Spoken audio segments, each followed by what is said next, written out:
From the streets of Minneapolis, anger spread across the world and became a global force for change. So has the murder conviction against former police officer Derek Chauvin delivered justice. It's a step in the right direction, but we must have real reform. You cannot reform racism. You can't reform white supremacy. But eradicating racism that has its roots in centuries of colonial history remains the question. In Britain, statues became the target.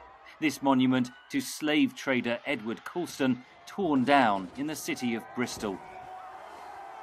Artist Helen Wilson Rowe has replaced it with a portrait of George Floyd. So even though this is a victory in America and for black people, for us, in regards to George Floyd having Derek Chauvin being convicted for the murder of another black brother, we've got a long way to go and we can't stop here. Marvin Rees was elected Bristol's mayor in 2016, the first black person to hold the office in any major European city. This kind of image, this narrative around black men being a threat and their lives being of less value within the criminal justice system in particular, but in society as a whole, is still with us. And how we get beyond that, as it's been built up over centuries, how we get beyond that is a huge challenge for us, and I don't think there are any easy answers. Adama Traoré died in French police custody in 2016, aged 24. Traoré's family says he suffocated when he was pinned down by officers. The police strongly deny this. No one has been charged and investigations are ongoing. Protests erupted across France last year, demanding justice for George Floyd and Adama Traoré. His family says there is one key difference.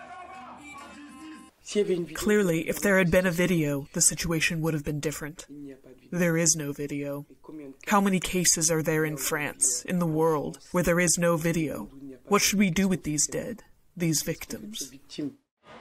In South Africa, many who live in black communities say police brutality is endemic, though not necessarily driven by race.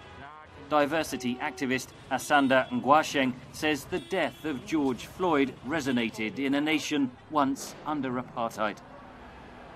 Globally, we feel the yoke of white supremacy. We feel the foot on our necks as black people. And so when incidents like this happen, they amplify, they remind us that globally we have a common suffering as people of color in general. I'm hoping that as the United States reckons with its history of violence, it's going to mean less emboldenment of white supremacists in South Africa in particular, and I think globally as well. Just as the pain of George Floyd's murder was felt around the world, there is shared hope that his tragic death may be a catalyst for change, a milestone on the long road to justice and equality. Henry Ridgwell for VOA News, London. This doesn't mean black power, this means unity.